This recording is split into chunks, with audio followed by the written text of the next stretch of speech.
So anytime I see people being like, oh, if you want like sexy vampire smut, I'm like, what are we talking about? God, I don't even love the characters all that much. The characters are whatever, honestly. Like, and then the second book happened and I'm not reading the third one and I hate the second book. Oh my God, it's like, it's delicious. It's delicious. Like, aren't we all just little f***ing cotton candy clouds floating in the sky?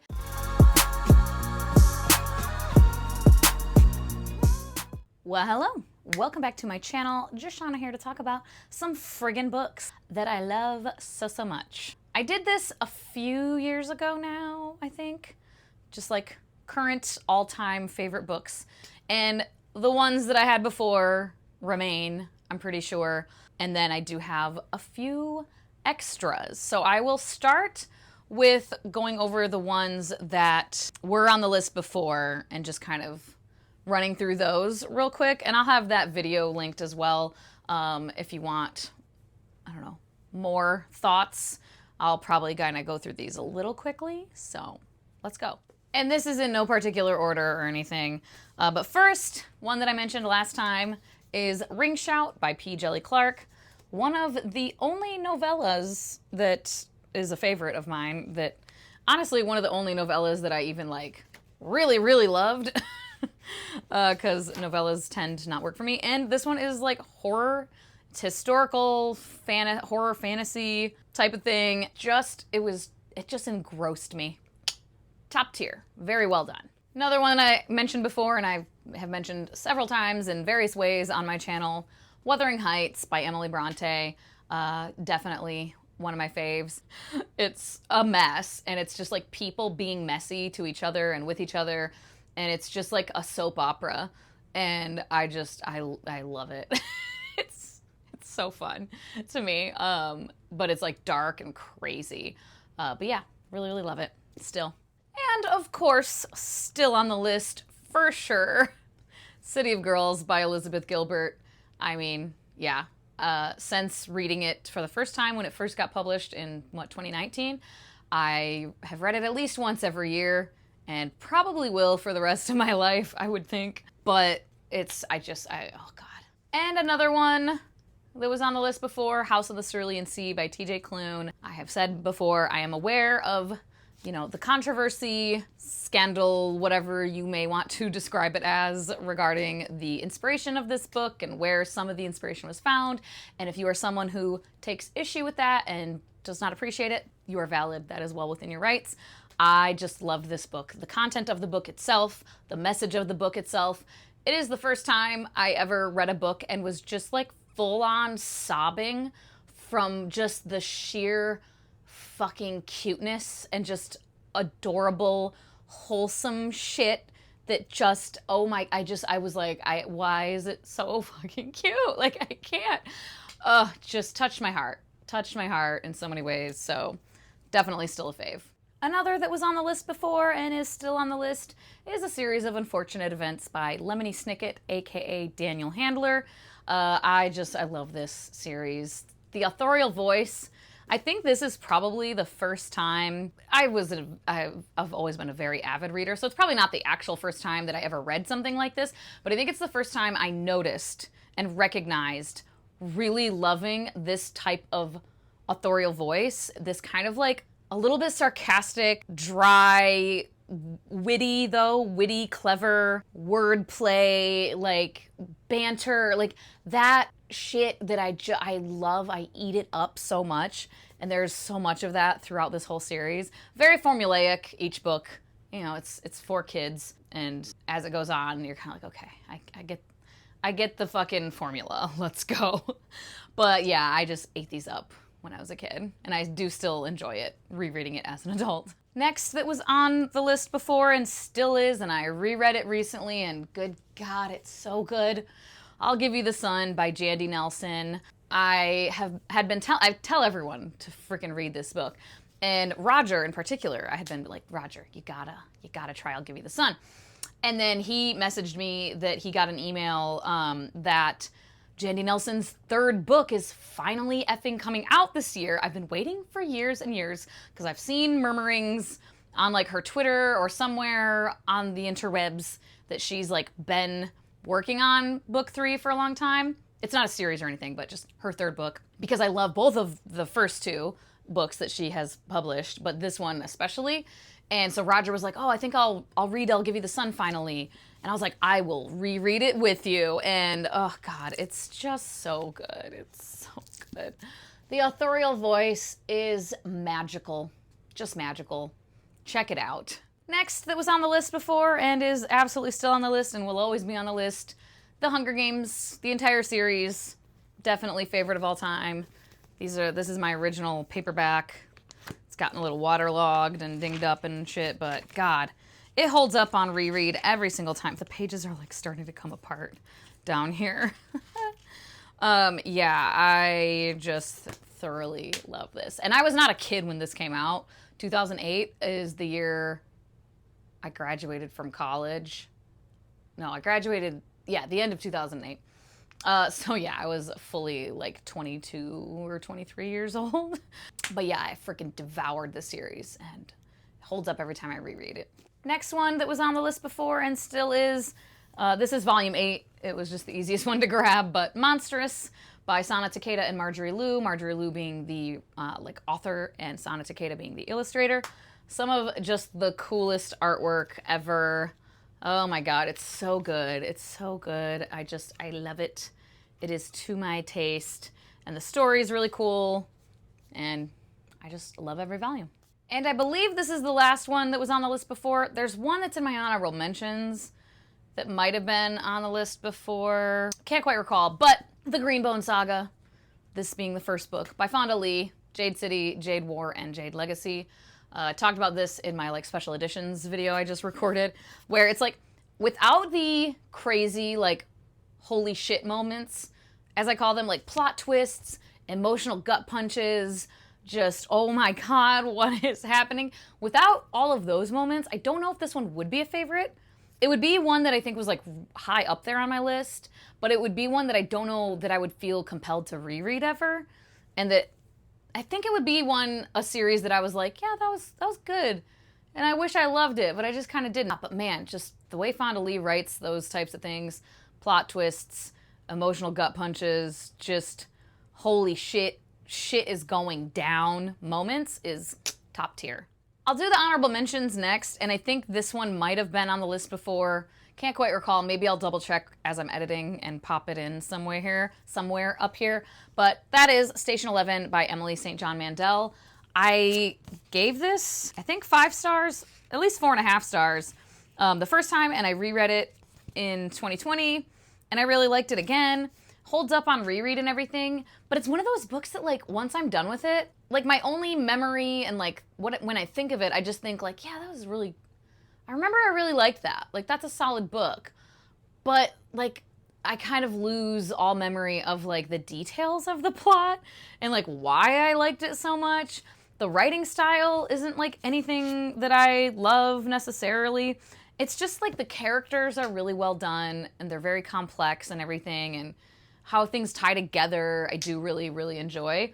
So yeah, honorable mention for this one. It's a fave, but not like scream from the rooftops all the time type of fave, you know? The next one on the honorable mentions list is House of Earth and Blood by Sarah J. Maas, book 1 of the Crescent City series, which I freaking really loved. What'd I give it? Let me double check. I think I gave it 5 stars, or maybe 4.5. Yeah, I think it might have been 4.5 or something, because it is, even this one, I was like, girl, it's a little long. We could have cut out about 200 pages and would have been way more solid. But the final like 200 pages of this book, just peak Sarah J. Maas for me.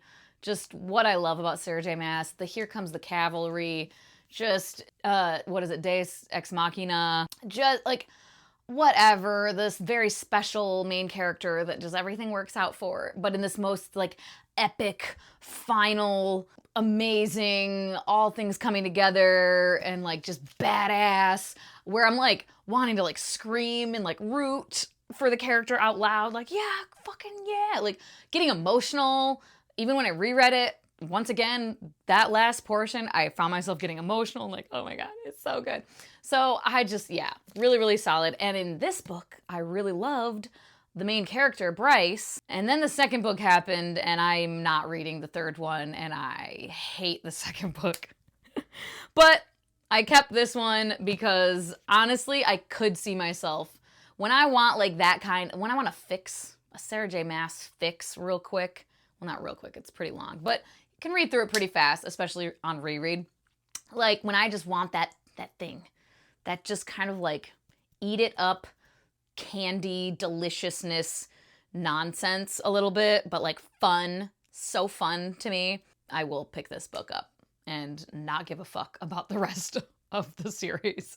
Because what even is it? I don't know. Whatever. Honorable mention, though. And then another honorable mention is this one, So Many Beginnings by Bethany C. Morrow, a Little Women remix. I gave this one 4.75. It was just, like, I mean, I bought it thinking, hopefully I will enjoy it. It sounded good and everything, and I did not. I love Little Women, the, like, 1940-something movie. I've seen that so many times. My grandma had it. I would watch it all the time when I would be over there. The book, though, I DNF'd because, holy shit, so boring. But this, so fun, and so heartwarming. It was just, like, precious and delightful. Just so lovely. And, oh my God, the Joe and Lori dynamic in this is, I could cry, like, thinking about it. It's so great. Just very well done, and just touched my soul. I really liked it. The final honorable mention is one I don't actually own currently. I do want to get a copy of it, though, because of the reasons it is an honorable mention for a fave, and that is Bad Romance by Heather Demetrios. And the reason this one, like, that I want a copy of it, it was hard to read. It's about being in an abusive relationship and getting into it and, like, getting stuck in it. It is young adult, and the main character is a teenager, so it's slightly different from, like, my lived experience with this thing. I was a whole 27 years old, 26, 27 years old when I got into this type of relationship, and I was 32, 5.5 years later when I got out. So mine was a lot longer, and I was older. So different, obviously, but very, very similar, and it's the first book I've read touching on this. I haven't read that many because it is genuinely a little, like, not scary, like, I'm not gonna, like, freak out necessarily, but, like, as I was reading that book, I blew through that book in one afternoon, which is not something I do typically. Even shorter books, I mean, it's still like 300 some pages or something. And yeah, I could not put it down because I just felt so ridiculously seen. I did have to, like, temporarily stop a few times to, like, kind of compose myself because I was getting a little genuinely, like, triggered, but it was at the same time so cathartic and just so validating. And, like, reading just authors, man, writing authors, it's reading the way that Heather Demetrios explained, like, the feeling of specifically the emotional and mental abuse and trying to get out of that type of relationship when you know you need to. Like, when you've had the moment of, like, I need to leave and I should and I'm gonna try, but, like, you can't just cut and run. And, like, explaining that thought process and what it feels like, it just, so good, so cathartic, so validating. And I definitely, like, it's one of those books that I'm like, I do want to reread it, but at the same time, I don't know if I need to reread it, but I want to own a copy of it because of just, it's like, other than that, and there's other elements too, like, this character, like, you know, came from a home that was abusive, not my experience, so different in some ways, and of course too, like, dumb teenager, the dialogue of, like, how dumb teenagers talk in general, kind of annoying sometimes. I'm like, oh my God, whatever. But, like, realistic. So it's not like favorite necessarily, but because of the impact of, like, what it meant to me and what it means to me and how much it makes me feel seen and, like, understood, and it explains so well so much of what that type of experience is like, it's got to be on the list for sure. So that one, definitely. And if you're familiar with any of that, if you have any kind of lived experience similar to that, I would say check that book out if you think you can handle it. Okay, now getting into the new ones that were not on the list before, to my knowledge. I didn't highlight them, so I'm pretty sure they weren't. This one I feel like would have been. but I must have read it after. But that is another novella that I actually really loved, The Chosen and the Beautiful by Nevo. And I tried, what was the other one? Is it Siren Queen? Is that what it was called? I don't know. Her next like novella that she put out, and I DNF'd it. I did not love it. But oh my God. And I think the reason is that this one, like her authorial voice is the same from Siren Queen to this one. I think it's a very similar. This kind of like ethereal, airy, almost like fabulism, definitely in this and in the other one too. Very much like fabulism, magical realism, like, oh, people are floating up in the air, but are they? It's not fantasy, right? Like, what? And just like the way things are described is very like up in the clouds, and everything is so vague and cryptic, and who even knows what is real or not? And like, aren't we all just little fucking cotton candy clouds floating in the sky? And I tend to hate that shit, okay? I love like kind of like Jandy Nelson to me is like the very metaphorical, like creative metaphor type of writing I love. But like magical realism, purple prose, what is even real, like all heady, I don't love. But I think the reason I liked it with this is because it had the foundation, the grounding for me of a story I'm familiar with, The Great Gatsby. This is The Great Gatsby, but told from Jordan Baker's perspective, and Jordan Baker is a different person, her identity, her racial identity, all of that, she's different. And so we get a little bit more of like Jordan Baker and what she's doing, but then all the stuff from The Great Gatsby that I'm familiar with, that I'm seeing, but from this other character's perspective, and with this like much more woo writing style. And it just worked. It just worked really well. I thought the writing was so great, and I thought I would love Siren Queen, and I DNF'd it because it was too... It was the writing style, but without the grounding of like something I'm familiar with. And so then it just becomes like, no, I can't. But this one, top notch, 5 stars. And another new addition to the list for sure. And I'm really hoping it's going to end up being the entire series, but the 3rd book isn't out just yet, later this year. But that is the Ending Fire trilogy by Sara El Arifi. I love it so much. The lore and history of this world. Oh my God. I don't even love the characters all that much. The characters are whatever, honestly. Like, what's her name? Hassa? Yeah, Hassa. I was right. Hassa is great. I love Hassa. The other 2 main characters, Anur and Sila. Anur is obnoxious. And Sila is just kind of there. Like, she's cool. She's whatever. She's kind of a jerk sometimes and dumb herself sometimes, but like, she's whatever. I just love the plot. I love the world, the freaking Easter eggs and connections. Oh my God, it's like, it's delicious. It's delicious. Just stuff to sink your teeth into. And so, God, please let the final book stick the landing, please. Oh, I hope. For some reason, I don't seem to have had this book on the list the first time, and I don't really know why. But Soulless by Gail Carriger, definitely a favorite of all time. The rest of the series, like, it is like one of my favorite series, the Parasol Protectorate series, because I love this main character. But like, so it's not even like one particular book necessarily, I guess, that I love so much. It's just, yeah, it is the series. It's the character. It's the authorial voice. It's so fun. It's so fun. Vampires, werewolves, and parasols, and Alexia Terabati. Just one of my favorite characters of all time. Next on the new list, Legends of the First Empire by Michael J. Sullivan. This is the 1st book, Age of Myth. Just love it forever. Love all of Michael J. Sullivan, but Legends of the First Empire is definitely my favorite series of the world of Elon, so gotta have this on the list. Then we have A Dowry of Blood by S.T. Gibson. This is like a Dracula reimagining, but it's from the perspective of one of his brides, and holy shit, this is not a sexy vampire romance, as I see people constantly describing it that way. No.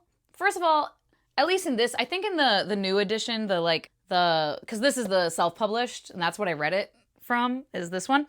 And the like traditionally published version, there's an extra like chapter at the end that I think is like mostly smut from what I've heard. It's kind of like an after the fact, like epilogue, and it's the brides of Dracula, like being sexy and smutty, either together or with their other partners. I'm not real sure. But the core of the book, like, there's a couple sex scenes, and they get like a little, you know, smutty, whatever, spicy, but it's like a couple of them, and like, it's not the focus of the book.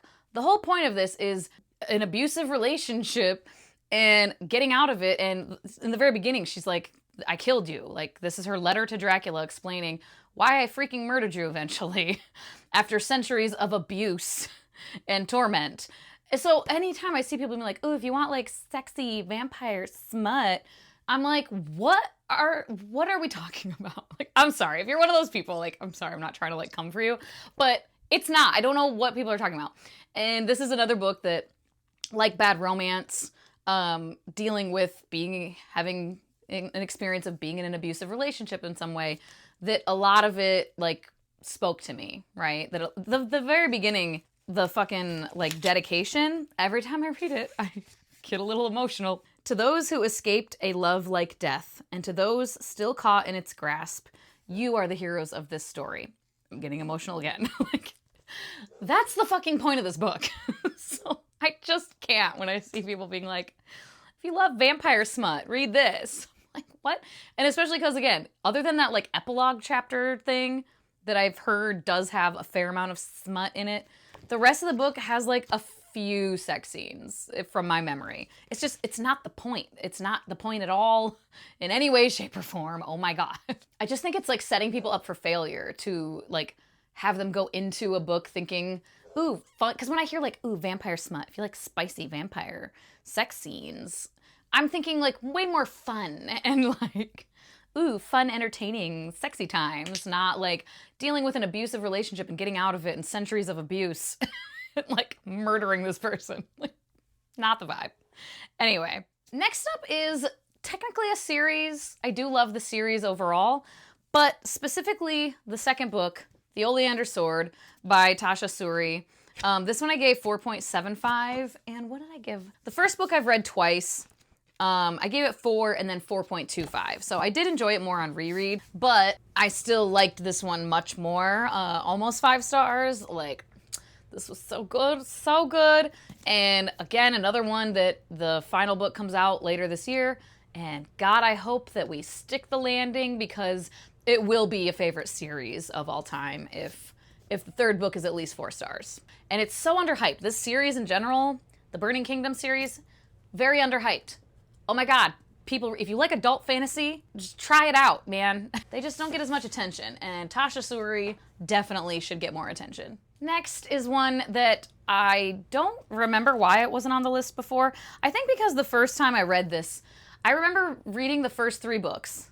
The first time I read the first 3 books in this series, I liked them, and like I had a memory of really enjoying them, but at the same time being just kind of confused.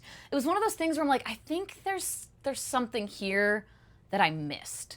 Like on the first read, I wasn't obsessed, especially the first book. I'll show you. Jeez, sorry. Cemetery Forgotten Book series by Carlos Ruiz Zafón. The first book being Shadow of the Wind. And the first time I read it, I gave it 3 stars. I wrote beautiful prose, very long storyline. I did also read them in a weird order the first time. But yeah, when I reread it last year, 5 stars. And I wrote, I truly don't understand the previous rating. What was I smoking? I love this book. And I think let me see. Let me double check. The Angel's Game is the next one.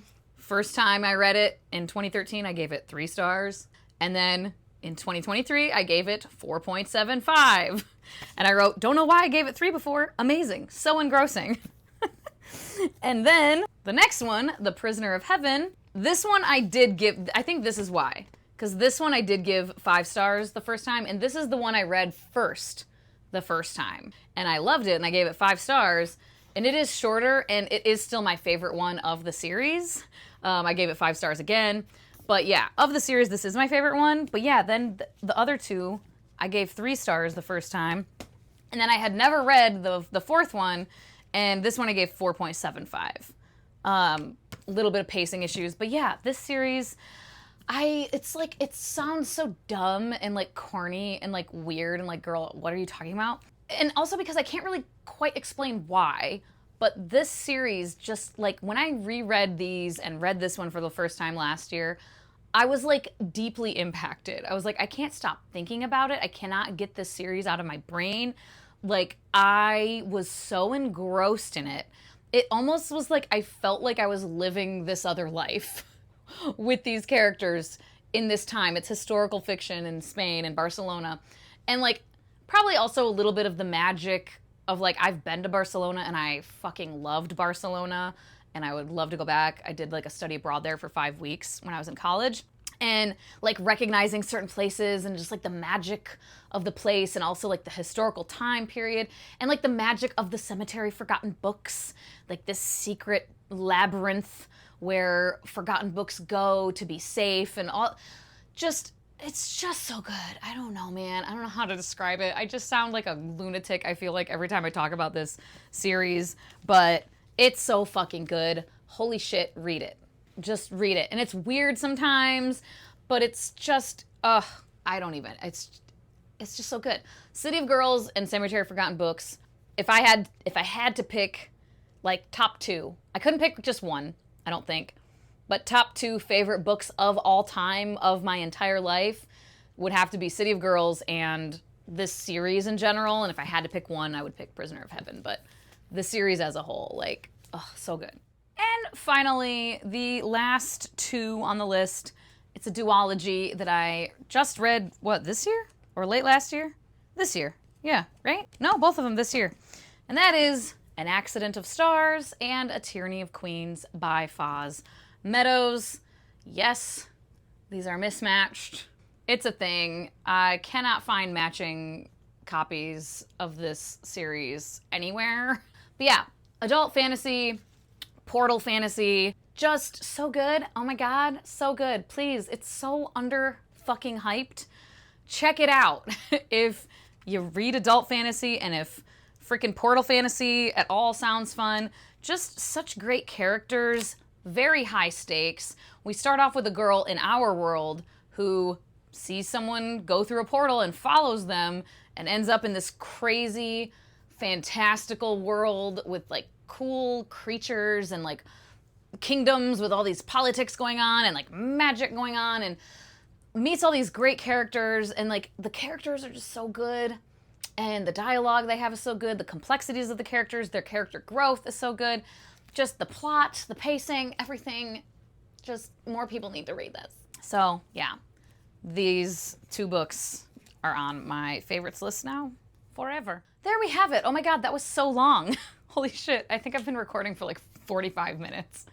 Jesus Christ. But I just want to do an update. Someone had commented on a video sort of recently, within the last like few weeks or month or something, being like, oh, you should do like your favorite books. And I was like, oh, I have done that before, but I think it's been a minute. And I went and looked and I was like, oh shit, yeah. There's several more to add now, so here's the complete current list. Like, comment, and subscribe if you have not already. And if you feel so inclined, you can leave a little emoji to just let me know you're watching and make your presence known, show support, all that crap. As always, thank you so much for your time. I hope you all have a wonderful day, and I will talk to you later. Bye-bye.